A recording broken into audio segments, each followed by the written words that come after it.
नमस्कार दोस्तों, राधे राधे, जय श्री कृष्णा। श्री कृष्ण का हर कोई दीवाना है। उनकी चंचलता और नटखटता के जगह जगह बखान है। लोग कृष्ण को अनेक रूपों में पूजते हैं। कोई उनके बाल रूप का दीवाना है तो कोई उनके किशोर रूप का दीवाना है। नटखटता और चंचलता के साथ साथ वे 64 गुणों के ज्ञानी और समस्त भगवत गीता के उपदेशक भी हैं। लोगों के प्रेम ने श्री कृष्ण को लड्डू गोपाल, मोहन, गिरधारी, गोविंद, कान्हा जैसे करीब 108 नाम दिए हैं। हिंदू धर्म में श्री कृष्ण को लड्डू गोपाल के रूप में सभी अपने घरों में विराजित करना पसंद करते हैं, लेकिन लड्डू गोपाल को घर में रखने के कई नियम होते हैं जिन्हें निभाना अनिवार्य होता है। इनमें से एक है उन्हें घर में अकेला न छोड़ना। लड्डू गोपाल के रूप में भगवान श्री कृष्ण के बाल रूप की पूजा की जाती है। उनकी एक बच्चे की तरह देखभाल की जाती है। लड्डू गोपाल जी की पूजा के कुछ विशेष नियम हैं जो इस वीडियो में हम आपको बताएंगे। इन नियमों का पालन करने से व्यक्ति को शुभ फल की प्राप्ति होती है। लड्डू गोपाल की पूजा करने से साधक के घर परिवार में सुख समृद्धि बनी रहती है। जिन माताओं की कोई संतान नहीं होती उनको भी लड्डू गोपाल की पूजा करने से संतान सुख प्राप्त होता है और साथ ही सभी मनोकामनाएं पूर्ण होती हैं। गोपाल की पूजा की विधि अन्य देवी देवताओं के पूजा पाठ की विधि से बिल्कुल अलग है। आइए जानते हैं इनकी पूजा से जुड़े नियम जिनका पालन करने से सभी तरह के रोग और कष्ट दूर हो जाते हैं। नंबर 1, जरूर करें प्राण प्रतिष्ठा। ठाकुर जी को घर में लाकर उनकी प्राण प्रतिष्ठा जरूर करनी चाहिए। ऐसा करने से धार्मिक मान्यताओं के अनुसार वह घर ठाकुर जी का हो जाता है और उनके अंदर प्राण आ जाते हैं। ठाकुर जी का रखें उचित ख्याल। हमें ठाकुर जी का बिल्कुल वैसे ही ख्याल रखना चाहिए जैसे किसी बच्चे का ख्याल रखा जाता है। ठाकुर जी की सेवा का एक समय बताया गया है, हमें उसी समय पर भगवान की सारी सेवाएं करनी चाहिए।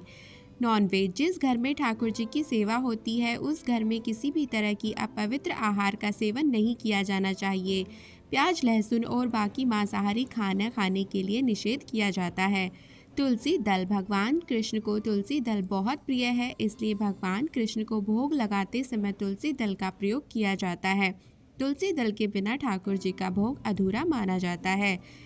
कराएं नियमित रूप से स्नान। लड्डू गोपाल को नियमित रूप से रोज स्नान कराना चाहिए। ये उनकी पूजा के लिए बहुत शुभ माना जाता है और इससे उनकी कृपा आपके ऊपर हमेशा बनी रहती है। उन्हें नहलाने के लिए सीधे पानी गिराने की जगह एक शंख का उपयोग करें। रोज करें तैयार। जिस तरह से रोज किसी बच्चे को नहलाकर आप कपड़े पहनाते हैं और उसे तैयार करते हैं, उसी तरह लड्डू गोपाल को भी नियमित रूप से नहलाने के बाद साफ सुथरे धुले वस्त्र पहनाकर उनका विधिवत श्रृंगार करें। कभी अकेला न छोड़ें। भगवान कृष्ण के बाल रूप की पूजा करने वाले लोगों को ये खास ध्यान रखना चाहिए कि वे कभी अकेले ना रहें। घर में अकेले बाहर कहीं भी जाने के लिए उन्हें साथ लेकर जाना ज़रूरी होता है। क्या है इसके पीछे की वजह? भगवान कृष्ण के बाल रूप को ही लड्डू गोपाल माना जाता है। उनकी सेवा और पूजा एक छोटे बच्चे की तरह की जाती है। जिस तरह किसी छोटे बच्चे को घर में अकेला नहीं छोड़ा जाता, उसी तरह लड्डू गोपाल को भी अकेला नहीं छोड़ा जाना चाहिए। लड्डू गोपाल को किन चीज़ों का भोग नहीं लगाते? लड्डू गोपाल के भोग में तामसिक चीज़ों का शामिल करने से परहेज के लिए कहा जाता है। इन चीज़ों में मीट, मछली और अंडे शामिल हैं। इन चीज़ों और इनसे बनने वाली चीज़ों का खान पान में शामिल नहीं करना चाहिए। जंगल से आने वाले मशरूम भी भोग का हिस्सा नहीं बनने चाहिए। गाजर, लाल मसूर की दाल और समुद्री सब्जियों को लड्डू गोपाल के भोग में शामिल नहीं करने चाहिए। प्याज और लहसुन को भी भोग का हिस्सा नहीं बनाना चाहिए। खाने की ये चीज़ें भी तामसिक कही जाती हैं। फलों में जामुन को भी लड्डू गोपाल के भोग में नहीं लाते हैं। श्री कृष्ण के भोग के लिए जामुन को अच्छा नहीं माना जाता है। ऐसा होना चाहिए भोग। लड्डू गोपाल के भोग में दूध और दूध से बनी चीज़ों को शामिल किया जाता है। दही, मक्खन और मलाई भी भोग में डाले जा सकते हैं। सात्विक चीज़ों का भोग हिस्सा बनाया जा सकता है। लड्डू गोपाल के भोग में खीर, मिश्री और हलवा भी शामिल किए जा सकते हैं। खोए से बनने वाले पकवान और मिठाइयाँ लड्डू गोपाल को बहुत प्रिय हैं। इन बातों का रखें ध्यान। लड्डू गोपाल भगवान कृष्ण का बाल रूप है, ऐसे में उन्हें झूला जरूर झुलाना चाहिए। रात के समय उन्हें सुलाने के बाद मंदिर का पर्दा ज़रूर बंद करें। साथ ही इस बात का ध्यान रखें कि लड्डू गोपाल जी को कभी घर में अकेला नहीं छोड़ना चाहिए। यदि आप कहीं जा रहे हैं तो उन्हें भी अपने साथ ज़रूर लेकर जाएं। जिस घर में लड्डू गोपाल विराजमान रहते हैं वहाँ कभी दुख और विपत्ति नहीं आती और परिवार हमेशा संपन्न रहता है।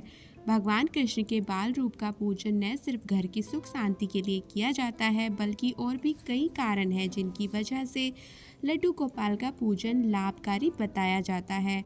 माना जाता है लड्डू गोपाल की पूजा संतान सुख, संतान के उत्तम भविष्य, घर में सुख शांति और धन धान्य की कामना से की जाती है। इसलिए इनके पूजन और सेवा करके आप सब भी पुण्य प्राप्त करें। जय श्री कृष्णा। उम्मीद है आज का ये वीडियो आपको पसंद आया होगा। वीडियो पसंद आया हो तो लाइक और शेयर ज़रूर करें। चैनल पर नए हैं तो सब्सक्राइब करना बिल्कुल ना भूलें। हम आपसे जल्द मिलेंगे ऐसे ही शुभ विचार के साथ। नमस्कार।